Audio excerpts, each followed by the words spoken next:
do Cristo. Todas as suas possibilidades eram empregadas em acompanhar o Mestre na sua tarefa divina. Entretanto, Bartolomeu era triste e muitas vezes o Senhor o surpreendia em meditações profundas e dolorosas. Foi talvez por isso que uma noite, enquanto Simão Pedro e sua família se entregavam nos afazeres domésticos, Jesus aproveitou alguns instantes para lhe falar mais demoradamente ao coração. Após uma interrogativa afetuosa e fraternal, Bartolomeu deixou falar-se o seu espírito sensível. Mestre, não saberia nunca explicar-vos o porquê de minhas tristezas amargurosas. Só sei dizer que o vosso Evangelho me enche de esperanças para o reino de luz que nos espera os corações além nas alturas. Quando esclarecestes que o vosso reino não é deste mundo, experimentei uma nova coragem para atravessar as misérias do caminho da terra, pois aqui o selo do mal parece obscurecer as coisas mais puras. Por toda parte é o triunfo do crime, o jogo das ambições, a colheita dos desenganos. A voz do apóstolo se tornara quase abafada pelas lágrimas. Todavia, Jesus fitou-o brandamente e lhe falou com serenidade. A nossa doutrina é a do Evangelho ou da Boa Nova. E já viste, Bartolomeu, uma boa notícia não produzir alegria? Fazes bem conservando a tua esperança em face dos novos ensinamentos. Mas não quero, senão, acender o bom ânimo no espírito dos meus discípulos. Se já tive ocasião de ensinar que o meu reino ainda não é deste mundo, isso quer dizer que eu desdenhe, e isso não quer dizer que eu desdenhe o trabalho de estendê-lo um dia aos corações que mourejam na terra. Andas, então, que eu teria vindo a este mundo sem essa certeza confortadora? O Evangelho terá de florescer, primeiramente, na alma das criaturas, antes de frutificar para o espírito dos povos. Mas venho de meu Pai, cheio de fortaleza e confiança, e a minha mensagem há de proporcionar grande júbilo a quantos a receberem de coração. A vida terrestre é uma estrada prodigiosa que conduz aos braços amorosos de Deus. O trabalho é a marcha. A luta comum é a caminhada do dia a dia. Os instantes deliciosos da manhã e as horas noturnas de serenidade são os pontos de repouso. Mas, ouve-me bem, na atividade ou no descanso físico, a oportunidade de uma hora, de uma leve ação, de uma palavra humilde, é o convite do nosso Pai para que semeemos as bênçãos sacrossantas. Em geral, os homens abusam desse ensejo precioso para anteporem a sua vontade imperfeita aos desígnios superiores, perturbando a própria marcha. Daí resultam as jornadas mais ásperas, a colheita dos espinhos, as paradas obrigatórias para a retificação das falhas cometidas, os infrutíferos labores. Em vista dessas razões, observamos que os viajores da terra estão sempre desalentados. Na obcecação de sua vontade própria, ferem a fronte nas pedras da estrada, cerram os ouvidos à realidade espiritual. Vendo os olhos com a sombra de rebeldia e passam em lágrimas, em desesperadas imprecações e amargurosos gemidos, sem enxergarem a fonte cristalina, as estrelas cariciosas do céu, o perfume da flor, a palavra de um amigo, a claridade das experiências que Deus espalhou para a sua jornada em todos os aspectos do caminho. Houve um pequeno intervalo nas considerações afetuosas do mestre e Bartolomeu interrompeu: Mestre, os vossos esclarecimentos dissipam os meus pesares, mas o Evangelho exige de nós a fortaleza permanente? A verdade não exige, transforma, foi a resposta do mestre. O Evangelho não poderia reclamar estados especiais de seus discípulos.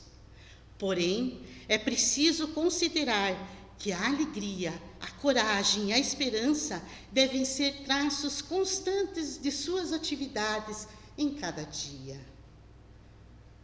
Porque nos firmamentos do pesadelo de uma hora, se conhecemos a realidade gloriosa da eternidade com o nosso Pai.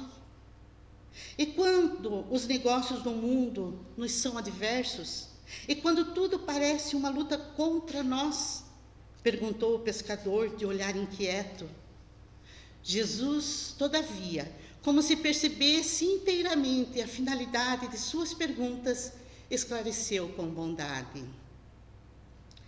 Qual o melhor negócio do mundo, Bartolomeu? Será a aventura que se efetua a peso de ouro, muitas vezes amordaçando seu coração e a consciência para aumentar as preocupações da vida material, ou a iluminação definitiva da alma para Deus, que se realiza tão só pela boa vontade do homem que deseja marchar para o seu amor com entre as urges do caminho? Não será a diversidade dos negócios do mundo um convite amigo para a criatura semear com mais amor um apelo indireto que a arranque as ilusões da terra para as verdades do reino de Deus? Bartolomeu guardou aquela resposta no coração, não sem experimentar certa estranheza.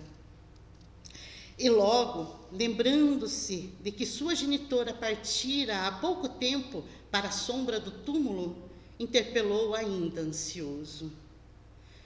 Mestre, não será justificável a tristeza quando perdemos um ente amado? Mas quem estará perdido se Deus é o Pai de todos nós? Se os que estão sepultados no lodo dos crimes hão de vislumbrar um dia a alvorada da redenção, por que lamentamos em desespero o amigo que partiu ao chamado do Todo-Poderoso? A morte do corpo abre as portas de um mundo novo para a alma. Ninguém fica verdadeiramente órfão sobre a terra, como nenhum ser está abandonado, porque tudo é de Deus e todos somos seus filhos. Eis porque todo discípulo do Evangelho tem de ser um semeador da paz e da alegria. Jesus entrou em silêncio, como se houvera terminado a sua exposição judiciosa e serena. Eis, e pois que a hora já ia adiantada, Bartolomeu se despediu. O olhar do mestre oferecia ao seu, naquela noite, uma luz mais doce e mais brilhante. Suas mãos lhe tocaram os ombros levemente, deixando-lhe uma sensação salutar e desconhecida. Embora nascido em Caná da Galileia, Bartolomeu residia então em Dalmanuta, para onde se dirigiu, meditando gravemente nas lições que havia recebido. A noite pareceu-lhe formosa como nunca. No alto, as estrelas se lhe afiguravam as luzes gloriosas do Palácio de Deus, à espera das suas criaturas, com hinos de alegria. As águas do Genezaré, aos seus olhos, estavam mais plácidas e felizes. Os ventos brandos lhe sussurravam ao entendimento cariciosas inspirações. Bartolomeu começou a recordar as razões de suas tristezas intraduzíveis, mas com surpresa não mais as encontrou no campo do coração. Lembrava-se de haver perdido a afetuosa progenitora.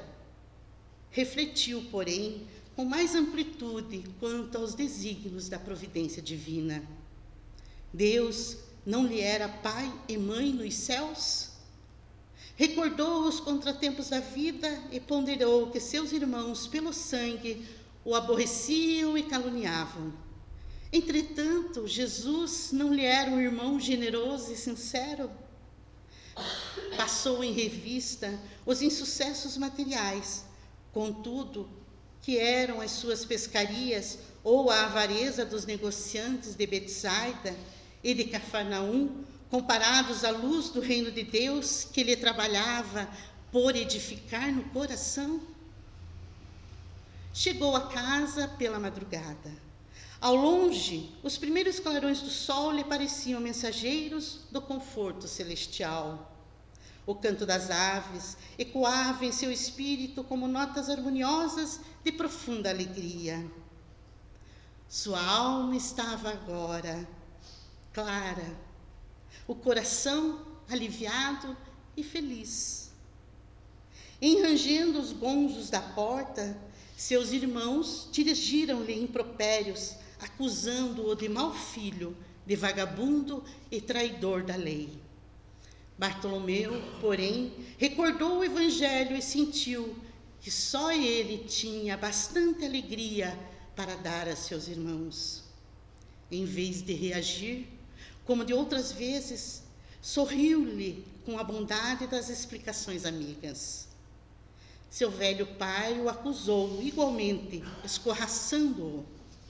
O apóstolo, no entanto, achou natural. Seu pai não conhecia a Jesus e ele o conhecia. Não conseguindo esclarecê-los, guardou os bens do silêncio e achou-se na posse de uma alegria nova. Depois de repousar alguns momentos, tomou as suas redes velhas e demandou sua barca. Teve para todos os companheiros de serviço uma frase consoladora e amiga. O lago, como estava, mais acolhedor e mais belo. Seus camaradas de trabalho, mais delicados e acessíveis. De tarde, não questionou com os comerciantes, enchendo-lhes, aliás, o espírito de boas palavras e de atitudes cativantes e educativas. Bartolomeu havia convertido todos os desalentos num cântico de alegria, ao sopro regenerador dos ensinamentos do Cristo. Todos o observavam com admiração, exceto Jesus, que reconhecia com júbilo a nova atitude mental de seu discípulo.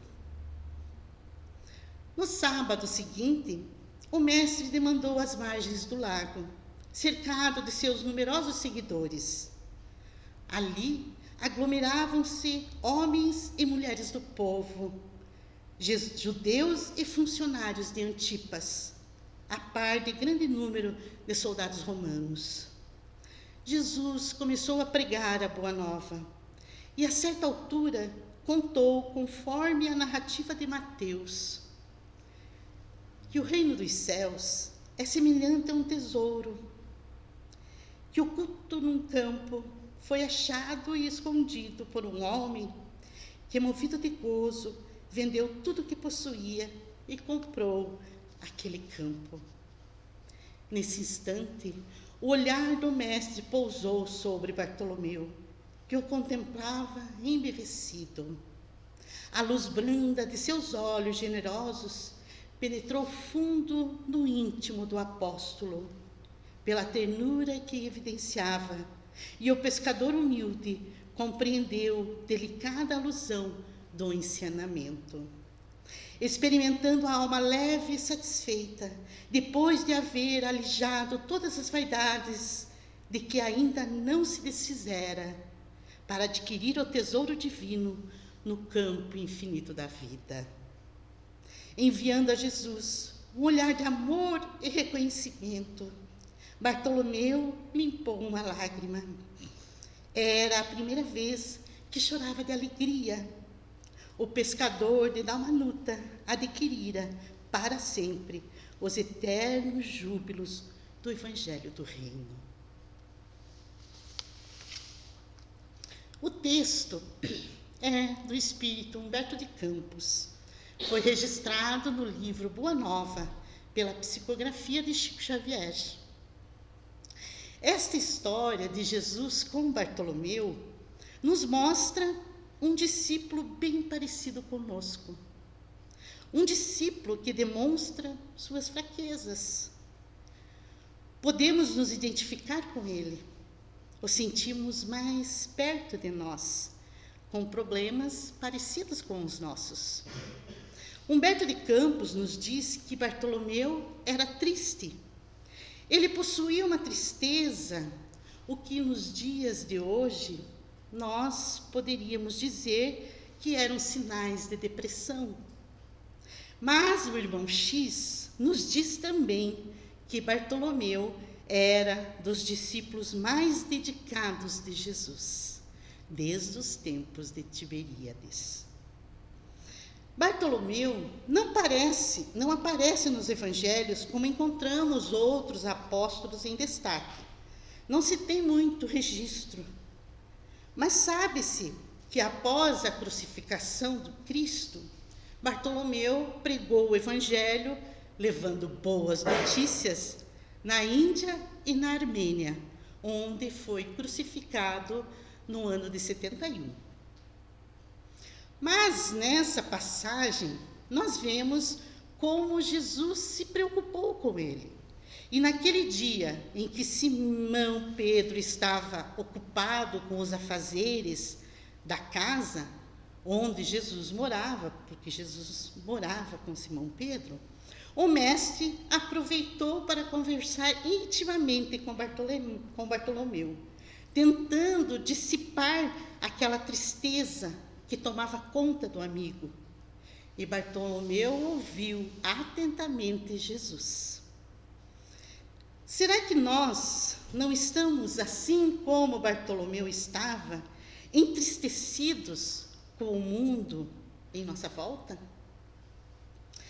E se Jesus nos fizesse a pergunta que fez a Bartolomeu, o que nós responderíamos?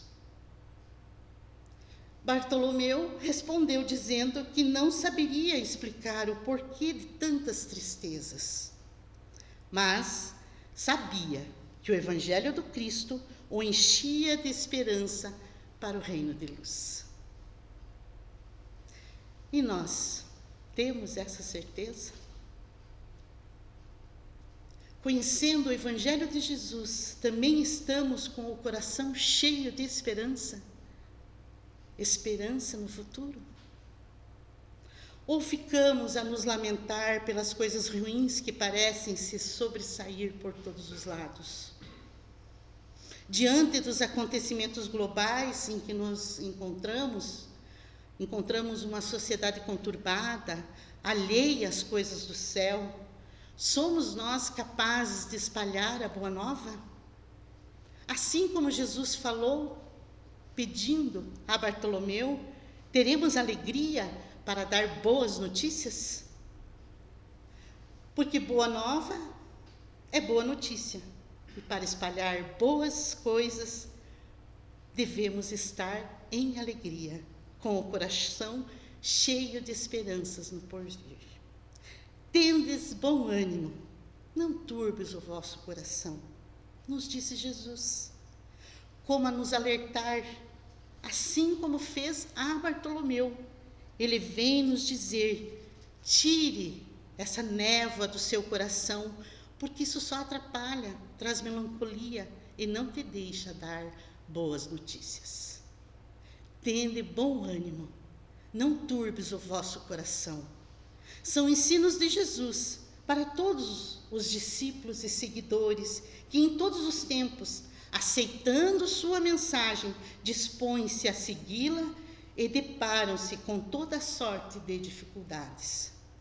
E ouvindo as recomendações de Jesus, seremos nós capazes de mudar nossa postura?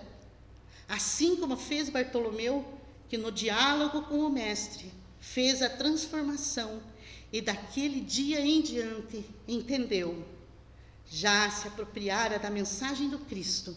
A palavra do Senhor tinha sido semeada em seu coração. E era ele quem possuía a alegria da boa nova para distribuir entre seus irmãos e acalentar seu pai.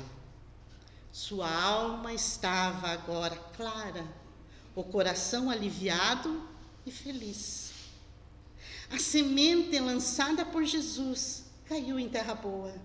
O coração de Bartolomeu estava preparado, porque apesar da tristeza, devido às demandas cotidianas com seu pai, seus irmãos, ele tinha bom ânimo, tinha esperança no porvir. Essa esperança no futuro que a doutrina espírita nos oferece, clareando a nossa mente, nos impulsionando para também preparar o nosso solo e transformá-lo em terra boa. Pois saiu o semeador para semear a sua semente. E quando semeava, uma parte caiu à beira do caminho. Foi pisada e as aves do céu a comeram. Outra caiu sobre as pedras e, tendo crescido, secou, porque não havia umidade. Outra caiu no meio dos espinhos, e com ela cresceram os espinhos e sufocaram-na. E outra caiu na terra boa, e tendo crescido, deu fruto a 100 por 1. E ainda disse Jesus: quem tem ouvidos de ouvir, ouça. A parábola do semeador sintetiza as marcas predominantes em todas as almas, ao mesmo tempo que nos ensina a distingui-las pela boa ou má vontade com que recebemos as novas espirituais. A semente é a palavra de Deus, e os solos descritos podem ter muitas interpretações. Pelo caminho, vemos aqueles que, em face da palavra de Deus, são beiras do caminho, onde passam todas as ideias grandiosas, como gentes nas estradas, sem gravarem nenhuma delas, as quais podemos comparar com aqueles que nos enchem de informações, que compartilham tudo o que encontram, sem ao menos verificar a qualidade, a veracidade, a importância do conteúdo. São beira do caminho, passam. Outras são pedras, impenetráveis às novas ideias, aos conhecimentos liberais. São aquelas que ficam agarradas no seu tempo, como se o seu tempo não fosse esse, o tempo presente também. Não acompanham as mudanças que acontecem pelo caminho. São pedras endurecidos no coração. Outros são espinhos que sufocam o conhecimento de todas as verdades, como se essas plantas espinhosas que enfraquecem e matam os vegetais que tentam crescer nas suas proximidades. São aqueles que atrapalham, não permitem o compartilhamento de boas notícias, por ciúmes, invejas, por falta de caridade, não permitindo o crescimento do seu próximo. Eu não quero e não deixo você crescer. São aqueles que precisam aparar as arestas para a boa convivência. Mas nem só de terra improdutiva vive o homem. Também se distingue entre todos aqueles de boa vontade, que ouvem a palavra de Deus, põem na obra, e dessa semente bendita resulta tão grande produção que se pode contar a 100 por 1. É a terra boa. A palavra de Deus, a semente, é uma só. Quer dizer, é sempre a mesma, que tem sido lançada em toda parte, desde que o homem adquiriu aptidão para recebê-la. E se ela não atua com a mesma eficácia em todos, é devido à diversidade dos espíritos que existem na Terra, uns mais adiantados, outros ainda atrasados, uns com tendências ao bem, à caridade, à compreensão, à fraternidade, outros propensos ao mal, ao egoísmo, ao orgulho, aos vícios, preferindo os bens materiais e as diversões passageiras. A terra que recebe as sementes representa o estado intelectual e moral de cada um. Beira do caminho, pedregal, espinhos e terra boa. Em qual deles você se encontra? Precisamos preparar a nossa terra, deixando-a fértil. Mas como? Tem uma receita? Para fertilizar a nossa terra, é preciso se dispor ao trabalho incessante de reerguer-se, aprimorar-se, reeducar-se. Fertilizamos nossa terra através do trabalho útil e desinteressado. Para isso, é necessário bom ânimo. Bom ânimo, meus amigos, não turbe o vosso coração. Crede em Deus. Lembremos que Jesus disse a Bartolomeu: a verdade não exige, transforma. A doutrina espírita nos mostra uma realidade espiritual sem véus, tornando clara a mensagem redentora através de novos conhecimentos e da revivência de princípios morais que Jesus resumiu no amai-vos uns aos outros. Esse é o momento de trabalharmos a nossa terra, o nosso campo íntimo, e transformá-lo com bom ânimo para um solo fértil. Há muito que realizar no campo do mundo, mas antes de tornar-se necessário o preparo do campo íntimo, antes é necessário tornar o preparo do nosso campo íntimo, transformando-se em boa terra. E assim como Bartolomeu, ter a certeza de que o Evangelho do Cristo nos enche de esperança no reino de luz. O Senhor vem, e eis que Ele chega sempre de mansinho. Haja sol, faça frio ou tempestades, veste o manto do amor e da verdade, e percorre o silêncio do caminho. Vem ao nosso amargoso turvelinho, traz as sombras da vida a claridade, e os próprios sofrimentos da impiedade são bênçãos de luz do seu carinho. Como o sol que dá vida sem alarde, vem o Senhor que nunca chega tarde e protege a miséria mais sombria. Ele chega e o amor se perpetua. É por isso que o homem continua ressurgindo das trevas a cada dia. Que Jesus permaneça em nossos corações e que nós possamos transformar o nosso solo em terra boa, porque temos a certeza que nesse caminho, nesse caminhar, quando chegarmos lá na frente, estará Jesus de braços abertos a nos esperar. Que assim seja.